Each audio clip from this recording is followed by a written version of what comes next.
هەر یەکێک لە بازار و شەقامەکانی عێراق بگریت ئەستەمە هاژارێکت بەرچاو نەکەوێت. عەبدولزەهرە هەنداوی وتەبێژی وەزارەتی پلاندانانی عێراق بەر لە چەند مانگێک بە کورسات نیوزی وت لە هەر 100 کەسێک 21 هەژارن لە عێراقدا. تبلغ نسبة الفقر في العراق تقريبا 21.5 أو 21%. بەڵام لە دوایین لێدوانیدا دەڵێت ئێستا ڕێژەی هەژاری بۆ خوار سەدا 14 دابەزیوە.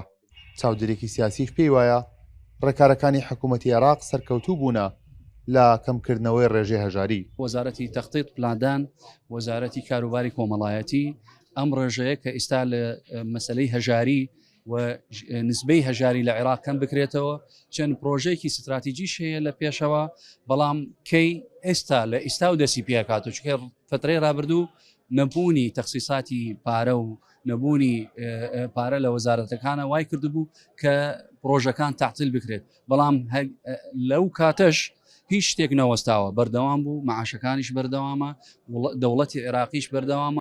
وەزیری کار و کاروباری کۆمەڵایەتی عێراق پێدانی ژمارەیەکی دیکەی موچە بە خەڵکانی هەژار و کەم درامەت ڕادەگەێنێت لەو پارێزگایانەی لە خوارهێڵی هەژارێوەن. نحن في وزارة العمل والشؤون الاجتماعية كوننا الوزارة الأكثر. ئێمە لە وەزارەتی کار و کاروباری کۆمەڵایەتی بۆ پێی بەرپرسیارەتی هەژاران زیاتر لەسەر ئێمەیە.